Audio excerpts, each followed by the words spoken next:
Έπειτα έφτασε η σημαντικότερη στιγμή. Ο πραγματικός σκοπός του Απόλλωνα 11. Η μυστική αιτία που όθησε τους στρατιωτικούς να κατακτήσουν τη σελήνη.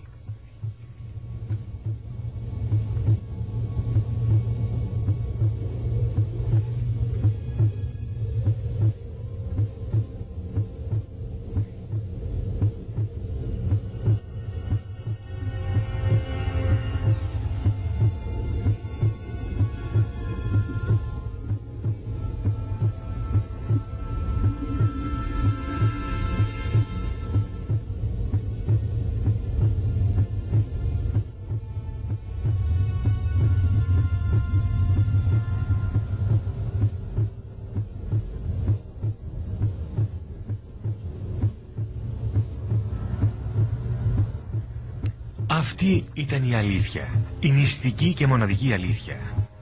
Την 21η Ιουλίου του 1969, ο Άρμστρονγκ και ο Όλντριν απομακρύνθηκαν ελάχιστα μέτρα από την Άκατο για να κινηματογραφήσουν αυτήν την απίστευτη κατασκευή. Αυτή η ταινία των 14 λεπτών δεν προβλήθηκε ποτέ από την NASA.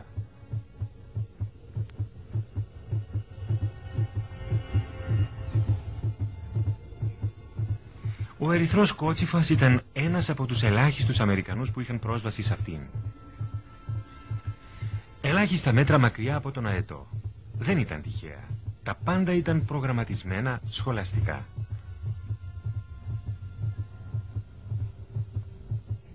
Αυτά τα μυστηριώδη ερείπια, όπως και άλλες κατασκευές που κινηματογραφήθηκαν από επόμενες αποστολές, είχαν ήδη φωτογραφηθεί από τα μη επανδρωμένα σκάφη. Ένα από αυτά, το Surveyor 5, που εκτοξεύθηκε στις 8 Σεπτεμβρίου του 1967, ήταν αποφασιστικής σημασίας. Προσεδαφίστηκε στη θάλασσα της Γαλήνης, πολύ κοντά σε αυτήν την κατασκευή, αποστέλλοντας 19.000 φωτογραφίες. Ερειπωμένα κτίρια. Κτίρια στην επιφάνεια της σελήνης. Προφανώς, κτίρια αρχαία. Ποιος όμως τα κατασκεύασε? Εμείς οι άνθρωποι? Προφανώς όχι. Απομένει μόνο μία απάντηση. Ήταν έργο ενός εξωγήινου πολιτισμού.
Οι στρατιωτικοί είχαν επιτύχει στο πρώτο μέρος του διαβολικού σχεδίου τους.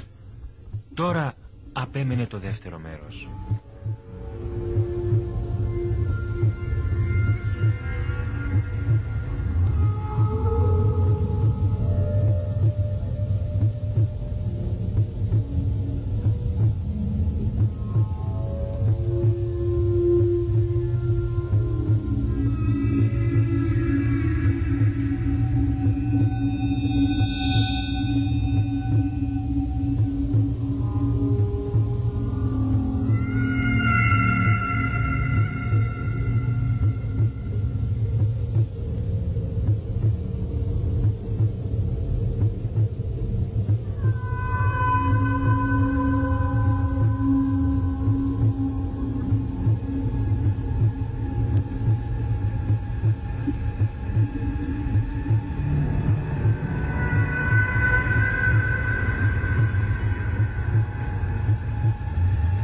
Σύμφωνα με τον πληροφοριοδότη, οι αστροναύτες συνέχισαν το πρόγραμμά τους.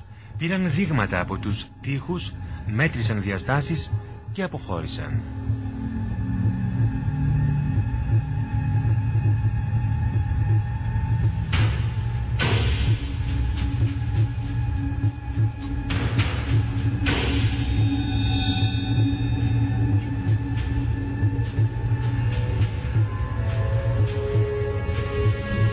Η ασυνήθιστη κατασκευή που έμοιαζε πολύ με υπόστεγο αεροσκαφών είχε μήκος 60 μέτρα και μέγιστο ύψος 9. Διέθετε 12 οπές ή παράθυρα και ένα είδος κεντρικής εισόδου, πλάτους 5 μέτρων και ύψους 3.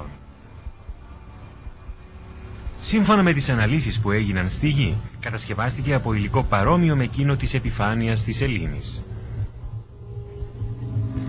Το 60% των ατόμων ήταν οξυγόνο, ενώ το 0,01% υδρογόνο.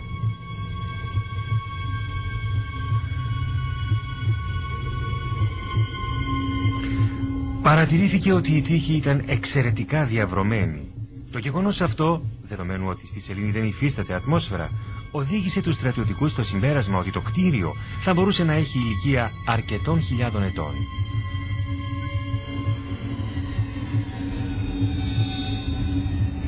Ο μυστικός περίπατος των Armstrong και Aldrin σε αυτό το υπόστεγο και φυσικά η ταινία των 14 λεπτών δεν προβλήθηκαν ποτέ από την NASA.